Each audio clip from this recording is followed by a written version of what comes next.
Norėčiau pakviesti į naujos mūsų siūlomos garažo vartų pavarų SPY šeimos pristatymą. Šią šeimą sudaro SPY 650, SPY 650HS ir SPY 800. Žymėjimuose skaičiai nurodo didžiausią traukos jėgą newtonais, HS žymi greitaeigės pavaros modelį. Akimirkos susipažinsite su vidinė pavarų struktūra, išvardinsiu atskirus pavaros komponentus ir papasakosiu surinkimo tvarką. Kitoje susitikimo dalyje parodysime, kaip montuoti valdymo pultą ir parodysime nuotolinio valdymo pultelių pririšimo būdą, kuris skiriasi nuo kitų. Taip pat pamatysite veikiančią pavarą. Taip pat atkreipsime dėmesį į keletą detalių susijusių su svarbiomis techninės dokumentacijos vietomis. Ant stalo matote visas SPY 650 komplekto dalis – valdymo bloką, pavarą, bėgelį ir tvirtinimo elementus. Į kiekvieną iš jų detaliau. Apie centralę pakalbėsime antroje susitikimo dalyje. Tik noriu atkreipti dėmesį į labai svarbų dalyką. Valdymo blokas montuojamos ant garažo sienos prieinamoje vietoje, nes jo mygtukai taip pat yra savotiškas vartų valdymo pultas, todėl jais galima atidaryti ir uždaryti vartus. Valdymo bloko viršuje yra įmontuotas LED apšvietimas. Antroje šios prezentacijos dalyje matysite valdymo pulto vidų, jo įvesties struktūrą, išėjimus ir programavimo būdus. Dabar pereisime prie mechanikos. Traukos bėgelis yra 320 cm ilgio monolitinis profilis, kurio aktyvusis ilgis yra 280 cm. Taip pat yra galimybė įsigyti padalintą bėgelį, kuris susideda iš dviejų 160 cm ilgio sekcijų su atitinkama sujungimo jungtimi. Tai padeda transportuoti bėgelį, tačiau šiek tiek padidina ir kainą. Taip pat siūlome 80 cm bėgelio prailginimą su atitinkamomis jungtimis, taip jūs gaunate bėgį, kurio bendras ilgis yra 4 metrai. Rinkimo metu pavaros mechanizmas įkišamas į bėgį ir jis slysta išilgai bėgio. Netrukus parodysiu, kaip jis labai įdomiai yra maitinamas. Niekur nėra spiralinio laido, kuris jungtų į suvaldymo bloku. Jis gali būti už kelių metrų, kaip sakiau, prieinamoje vietoje ant garažo sienos. Pavaros mechanizmas maitinamas gaunant įtampą iš paties bėgio ir iš lanksčios maitinimo juostos, kurios blizgus kraštas yra metalizuotas. Metalizuota juostelė, kuri suteikia antrąjį įtampos polių. Pati pavaros konstrukcija. Tai 24 voltų nuolatinės elektros srovės variklis, integruota slėkinė pavara, paprasta elektronikos plokštė tiekianti įtampą varikliui. Ji taip pat teikia signalus iš ribinių galinių jungiklių. Kaip tai veikia? Tuoj papasakosiu. Ant slėkinės pavaros išėjimų velino šį kartą yra ne diržo ar grandinės varomasis ratas, o krumpliaratis. Jei tai yra dantytas ratas, tai reiškia, kad kažkur traukos bėgyje irgi yra dantyta. Būtent, linkimo ir valcavimo procese išilgai vienos iš jo sienelių yra įspausti krumpliaračio moduliai atitinkantis krumpliaračio dantys. Grįžtant prie slėkinės pavaros ir krumpliaračio, iš karto parodysiu sankabos sistemą.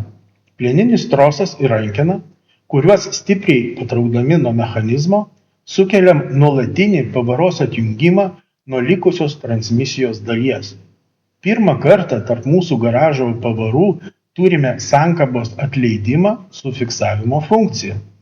Tai reiškia, kad mes neturime viena ranka laikyti atleidimo troso, nuolat įtraukiant, o kita ranka turime tik pakelti vartus, naudodami sankabą. Ši procedūra kartojama, tai yra staigiai patraukite trosą ir krumpliaratis vėl prijungiamas prie likusios transmisijos. Variklis maitinamas 2 šepečių rinkiniais. Kiekvieną rinkinį sudaro 2 šepečiai, o spyruoklės nukreipia juos į atitinkamą paviršių, nuo kurio jie gauna maitinimą. Antrasis šepečių rinkinys dabar yra gamykliškai pritvirtintas specialiu kaiščiu. Iš gamyklos pavara atvyksta su kaiščiais įtvirtintais šepečių komplektais. Tai leidžia įkišti variklį į bėgį. Iš abiejų pusių išsikišę šepečiai to neleistų padaryti, o stipriai stumdami juos galėtume sugadinti. Ištraukus kaiščius, Jie abu yra ištraukiami įkišus mechanizmą į bėgį. Šie pečiai iššoksta, užtikrindami kontaktą su paviršiumi, nuo kurio gauna maitinimą. Kokie tai paviršiai? Viena šepečių pora liečiasi slysdama iš ilgai vidinio šoninio bėgio paviršiaus. Kita pora liečiasi palei metalizuotą lanksčios maitinimo juostos paviršių. Juostelė patiekiama gamykloje suvyniota didelio skersmens rite, kad transportavimo ir sandėliavimo metu nebūtų deformacijų. Juostelė labai lengvai įsikiša į atitinkamą kanalą bėgyje. Taip bėgio šone yra gaunamas antras maitinimo polius. Bėgis ir juosta žinoma maitinami iš centrinio bloko, naudojant elementą, kuris taip pat tarnauja kaip priekinio bėgio galo ir sąramos tvirtinimas. Šis elementas turi dvi poras kontaktų. Jis įstumiamas spūstelius jį į vietą prie bėgio galo. Šoninis kontaktas užtikrina kontaktą su lanksčia maitinimo juosta, apatinis kontaktas liečiasi su bėgio paviršiumi. 5 metrų laidas yra prijungiamas valdymo bloke prie variklio išvesties. Šis elementas taip pat skirtas pritvirtinti bėgį prie sąramos. Į kiaurymę, kuri yra jo dalis, yra montuojamas priekinis tvirtinimo varžtas su jungtimi pritvirtinančia bėgį prie sąramos. Tvirtinimo varžtai į SPAI pavaros komplektą neįeina. Juos parenkama priklausomai nuo tvirtinimo paviršiaus – metalas, mediena, betonas ar plyta. Kitą bėgio galą pakabiname prie lubų, naudodami laikiklį, kurį nesunkiai pritvirtiname prie kito stačiakampio bėgio galo. Abiejose šio laikiklio pusėse esančios išpjovos skirtos pritvirtinti varžtais ir užfiksuoti veržlę. Pakabinkite bėgį prie lubų, naudodami mūsų klasikinius laikiklius.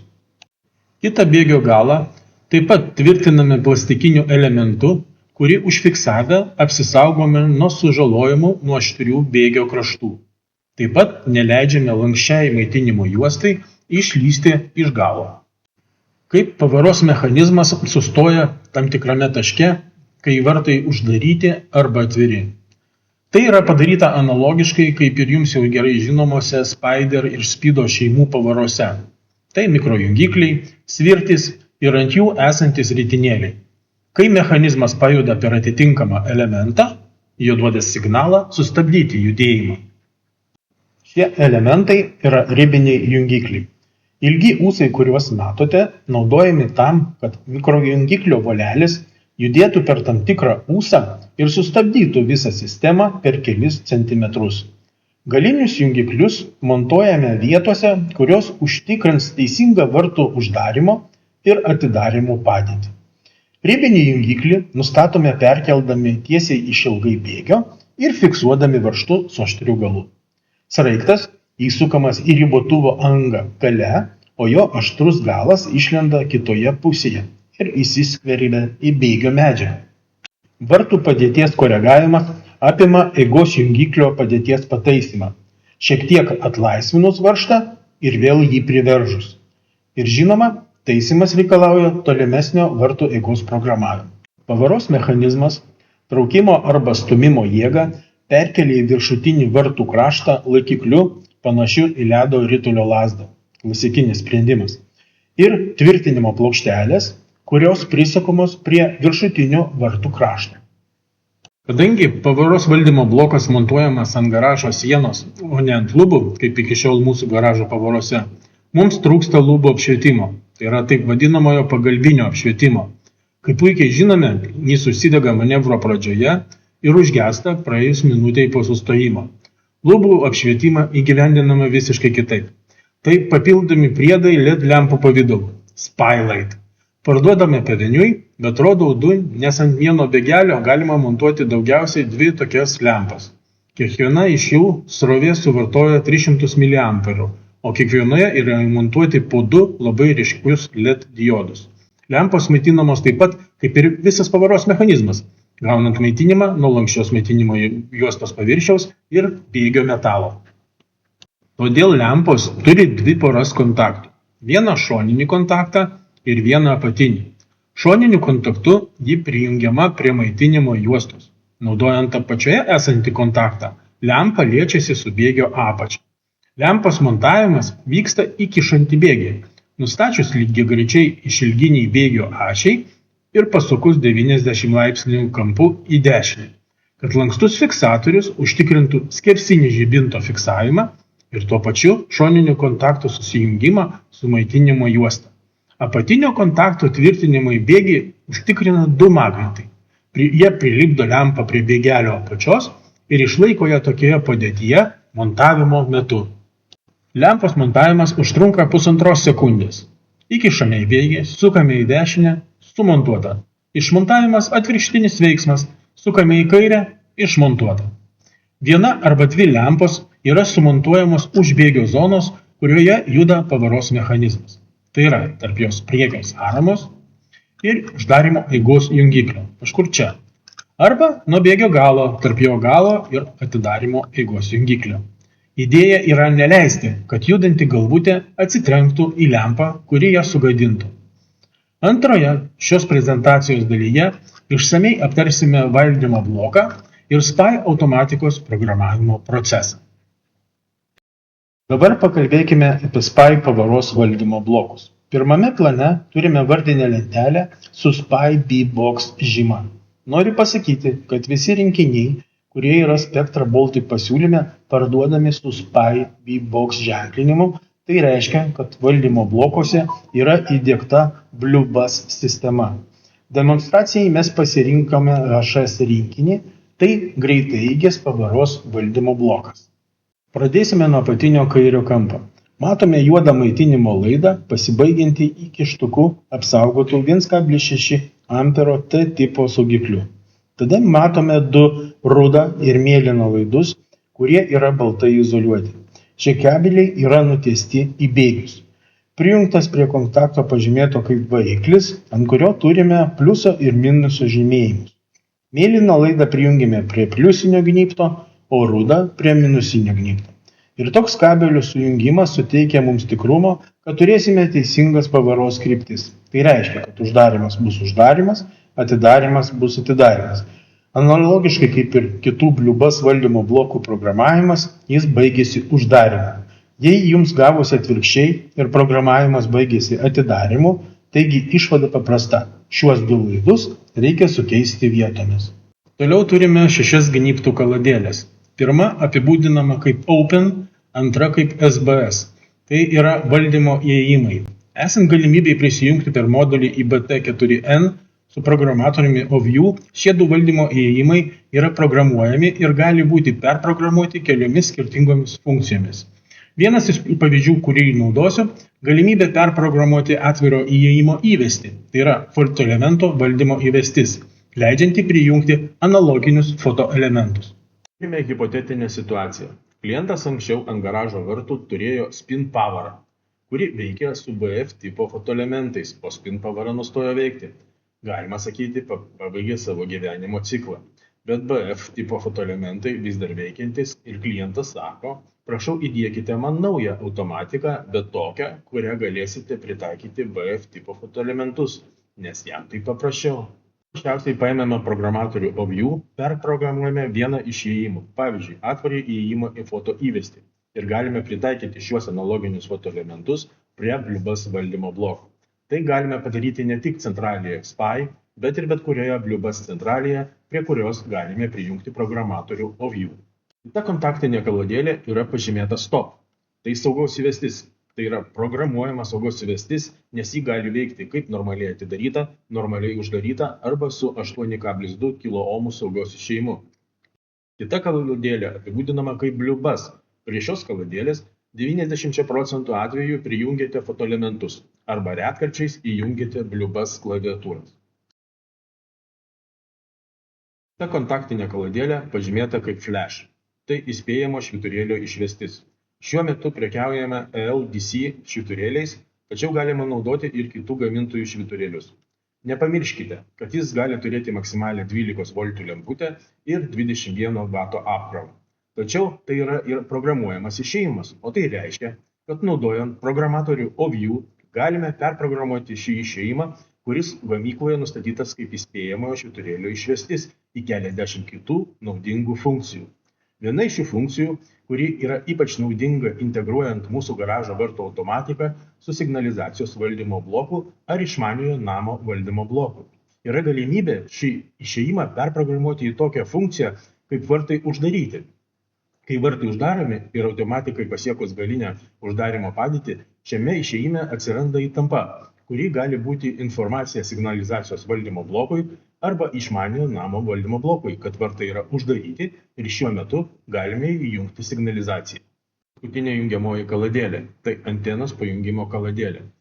O dabar labai svarbus reikalas yra tai, jei mes naudojame radio imtuvą integruotą ant elektronikos plokštės, tai prie šio antenos gnybto reikia prijungti apie 18 cm ilgio RG58 kokselinį kabelį.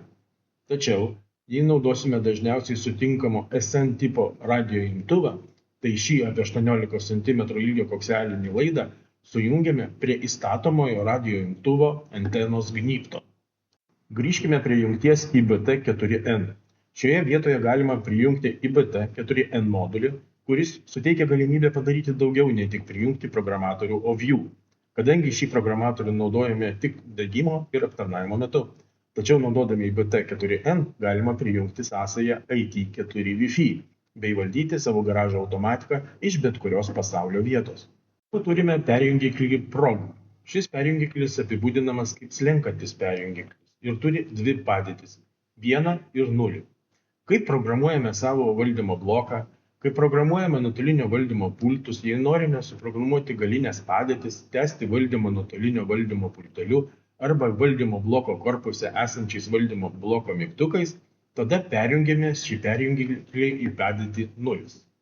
Tada turime baterijos simbolį ir čia galime prijungti bateriją PS324. Tik labai svarbus momentas, kad šios baterijos negalime paslėpti valdymo bloko korpuse. Tam turime specialią tam tikrą pakabą, kuri leidžia pakabinti bateriją tiek žemiau, tiek aukščiau, kairėje arba dešinėje valdymo bloko pusėje. Tada mes turime 8 šviesos diodus pažymėtus nuo 1 iki 8. Jei dega tam tikras diodas, tai tas diodas yra atsakingas už tam tikrą funkciją. Visa tai kruopščiai aprašytas instrukcijose. Tai yra, kai diodas įjungtas, funkcija aktyvi, diodas išjungtas, funkcija neaktyvi. Šiuo metu mes turime valdymo bloką su gamykliniais nustatymais, štai todėl L1 ir L2 diodai mirksi. Po akimirkos pereisime prie galinių padėčių programavimo, tačiau prieš programuojant galinės padėtis reikia atpažinti prie valdymo bloko prijungtus įrenginius. Dabar užprogramuosime valdymo bloką. Pirmas žingsnis yra atpažinti įrenginius prijungtus prie Blue Bus įvesties ir Stop įvesties. Tai darome paspausdami Open ir Stop mygtukus vienu metu. Paspauskite ir palaikykite, kol L1 ir L2 diodai pradės mirksėti greičiau. Atpažinus prijungtus įrenginius, pradėjo mirksėti diodai L3 ir L4. Tai yra, jie informuoja mus apie poreikį spausti Stop ir Close mygtukus, kol pabara įsijungs. Vienu metu spaudžiame Stop ir Close mygtukus, bei laikome, kol automatinis mechanizmas nepradės užsidarinėti. Pirmas žingsnis turėtų būti uždaryti, tada atidaroma ir vėl uždaroma. Kaip minėjau anksčiau, visi NAIS valdymo blokai baigia programavimą uždarius. Kaip matome, greitis dabar yra labai mažas kaip greitaeigiai power. Toks greitis yra naudojamas tik galinių pozicijų atpažinimui. Kai valdymo blokas atpažins galinės padėtis, parodysime tikrąjį atidarimo ir uždarimo greitį. Ir čia iš karto reikia pasakyti, kad atidarimo greitis gamykloje nustatytas ant 100%, o uždarimo tik ties 75%. Kodėl taip yra? Visa tai dėl saugumo priežasčių. Uždarimą, kuris yra daug pavojingesnis manevras, turėtume pritaikyti prie vartų apsaugos paviršiaus dydžio ir tipo. Kadangi, kaip žinome, žmogaus sveikata ir gyvybė yra svarbiausias mūsų turtas. Atpažinus galinės padėtis ir panaudoję atitinkamą skaičių fotoelementų, galėsime vėliau padidinti uždarimo greitį. Atpažinus galinės padėtis, perjungiklis PROG turėtų būti perjungtas į 0. Šiuo metu valdymo korpuso mygtukai pakeitė savo funkcionalumą iš programavimo į valdymą. Paspaudžiame mygtuką atidaryti ir matome, kad atidarimo greitis yra daug didesnis nei buvo galinių padėčių programavimo fazėje. tačiau uždarimas vyksta mažesniu greičiu. Kaip jau sakiau, atidarimo greitis 100%, uždarimo greitis 75% ir gali būti reguliuojamas montavimo metu. Pradedame prirašinėti radijo pultelį prie imtuvo integruoto į elektronikos plokštę. Šios radijo funkcijos pateikiamos antrame 8 šviesos diodo lygyje. Norėdami įkelti nuotolinio valdymo pultą, turime perjungiklį PROG paslinkti į padėtį 1. Tada paspauskite mygtuką Stop ir palaikykite, kol diodas L1 pradės mirksėti. Tada spustelėkite mygtuką Uždaryti, kol šviesos diodas L8 pradės mirksėti. Nes, kaip sakiau, mes turime radio funkcijas antrame šviesos diodo 8 lygyje. Dabar mes spaudžiame ir laikome mygtuką Stop, kol užsidegs šviesos diodas L1. Pirmame diode mes turime galimybę nuskaityti visą nuotolinio valdymo pultą. Antras diodas – žingsnis po žingsnio. Trečias diodas – tik iš dalies atidaryti. Ketvirtas diodas – tiesiog atidaryti. Penktas diodas – tiesiog uždaryti. Šeštas diodas – komanda Stop. Septintame diode galime valdyti papildomą apšvietimą įmontuotą į valdymo skydelio korpusą. Aštuntame diode mes ištriname vieną pultelį. Mes norime prirašyti savo pirmąjį pultelį. Taigi, pirmasis režimas, kurį turime dar kartą pereiti prie pirmojo diodo. Tada mes paleidžiame mygtuką Stop ir paspaudžiame nuotolinio valdymo pulto mygtuką, laikydami tol, kol valdymo skydelyje L1 šviesos diodas sumirksi 3 kartus. Tai informuoja mus, kad pultelis buvo įkeltas į radijo atmintį. Norėdami patikrinti, ar pririšimas buvo sėkmingas, turime perjungiklį PROG perjungti į poziciją 0. Dabar paspaudžiame pirmąjį bandomąjį mygtuką. Mes įkėlėme visą nuotolinio valdymo pultą. Pirmas mygtukas žingsnis po žingsnio, antras ventiliacijos funkcija, trečias tiesiog atidaryti, ketvirtas tiesiog uždaryti. Mes paspaudžiame pirmąjį mygtuką, kuris veikia žingsnis po žingsnio. Mūsų vartai užsidaro.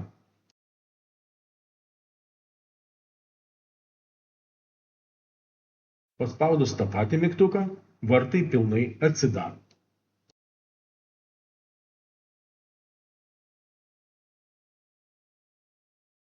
Vartų atidarimą valdo trečias mygtukas. Tada sustoja, vėl atidaroma ir vėl sustoja. Tokių pultelių į integruotą imtuvą galima priprogramuoti 100 vienetų. Jei norėtumėte valdyti savo vartų uždarimą, tai paspauskite ketvirtą mygtuką, kuris veikia tik uždarimo režimu. Sustoti, uždaryti, sustoti. Kitas paspaudimas sustabdo mūsų vartus. Dar vienas paspaudimas vėl užsidarinėja. Dabar paspaudžiame, vėl sustoja. Dabar parodysiu, kaip galime priprogramuoti INTI serijos pultelius. Pirmasis mygtukas bus žingsnis po žingsnio, kuris programuojasi antrame diode. O antrasis mygtukas bus skirtas valdyti pagalbinį apšvietimą. Tai yra valdys valdymo skydelio korpuso apšvietimą. Ši komanda programuojasi 7 diode. Mes dar kartą perjungiame perjungiklį PROG į padėtį 1. Paspauskite Stop mygtuką ir palaikymą, kol L1 diodas pradės mirksėti. Tada su uždarimo mygtuku eikite iki 8 diodo.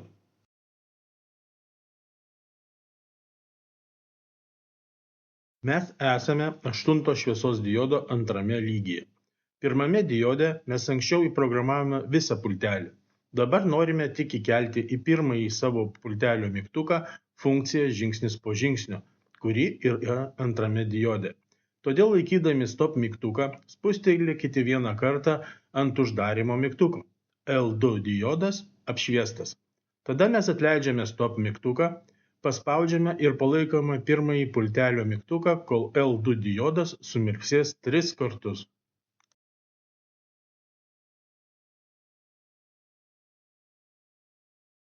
Mes eisime patikrinti, ar pirmasis mygtukas iš tikrųjų veikia žingsnis po žingsnio režimu. Šiuo tikslu mes vėl perjungiame PROG perjungiklį į poziciją 0.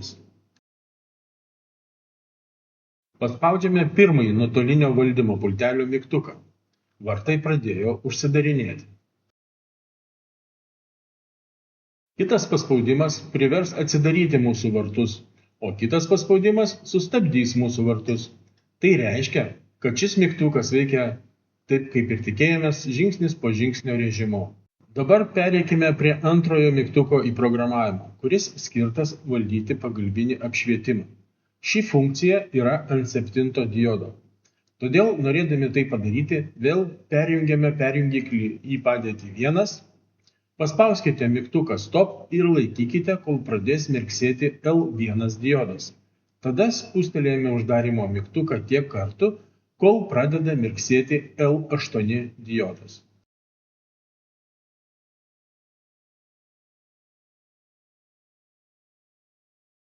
Tada paspaudžiame mygtuką Stop ir palaikome, kol užsidegs L1 diodas. Laikome nuspaudę mygtuką Stop ir tuo pačiu metu spustelėjame uždarimo mygtuką, kol užsidegs L7 diodas. L7 diodas turi apšvietimo įmontuoto į valdymo bloke valdymo funkciją.